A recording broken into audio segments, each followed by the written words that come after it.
Salutations. Moi, Jude, serviteur de Jésus-Christ et frère de Jacques, j'écris à ceux que Dieu le Père a appelés.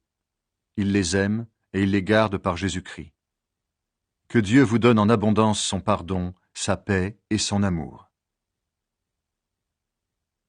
Ceux qui enseignent des mensonges seront punis. Amis très chers, je désirais beaucoup vous écrire au sujet du salut qui est pour nous tous. Mais maintenant, je suis obligé de le faire afin de vous encourager. Luttez pour cette foi que Dieu a donnée de façon définitive à ceux qui lui appartiennent. Je vous écris parce que des hommes mauvais sont venus en secret parmi vous.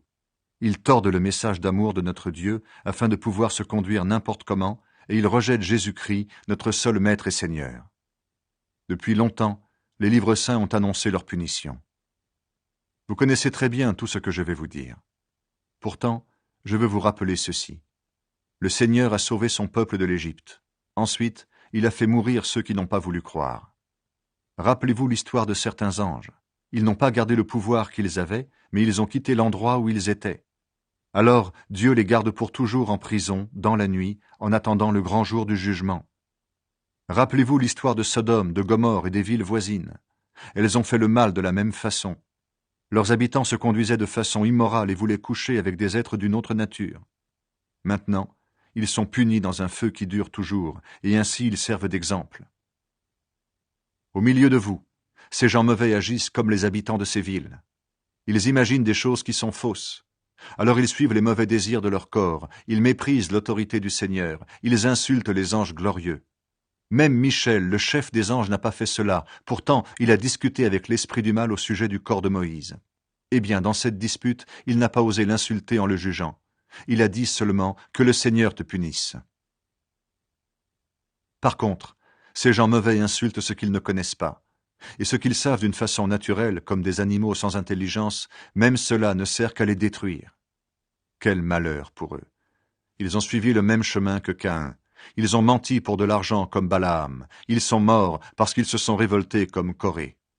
Oui, ce sont eux qui mettent en danger les repas que vous prenez entre chrétiens. Là, ils mangent et ils boivent en abondance, sans aucune honte, en ne pensant qu'à eux. Ils sont comme des nuages emportés par le vent et qui ne donnent pas de pluie. Ils sont comme des arbres sans fruits au moment de la récolte, déracinés et complètement morts. Ils répandent leurs actions honteuses comme la mer rejette son écume sur la plage. Ils sont comme des étoiles qui ne savent plus où aller, et Dieu leur a gardé pour toujours une place dans la nuit la plus noire. Enoch, le 7e de nos ancêtres après Adam, a d'avance parlé de ces gens-là en disant « Voici, le Seigneur vient avec des millions d'anges pour juger le monde entier. Il va condamner tous les gens mauvais pour toutes les actions mauvaises qu'ils ont commises contre lui. Il va condamner ces pécheurs orgueilleux pour toutes les insultes qu'ils ont dites contre lui. » Ces gens-là ne sont jamais contents, ils se plaignent sans arrêt et ils vivent en suivant leurs désirs mauvais. Ils font des discours ronflants et ils félicitent les autres par intérêt. Conseil aux chrétiens. Mais vous, amis très chers, souvenez-vous des paroles que les apôtres de notre Seigneur Jésus-Christ ont dites autrefois. Dans les derniers temps, des gens se moqueront de vous et ils vivront loin de Dieu en suivant leurs désirs mauvais. Ce sont eux qui divisent les chrétiens. Ils ont des idées humaines et ils n'ont pas l'Esprit de Dieu.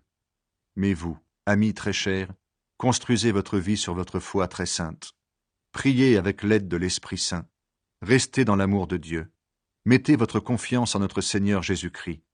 Dans sa bonté, il vous donnera la vie avec Dieu pour toujours. Ayez pitié de ceux qui n'ont pas une foi solide. Sauvez-les en les éloignant du feu du jugement. Ayez aussi pitié des autres. Mais attention, évitez tout contact avec eux.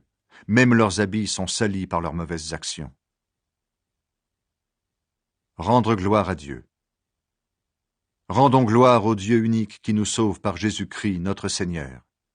Il peut vous empêcher de tomber dans le mal, il peut vous faire paraître sans défaut et plein de joie devant lui dans sa gloire. À lui soit la gloire, la grandeur, la puissance et l'autorité depuis toujours, maintenant et pour toujours. Amen.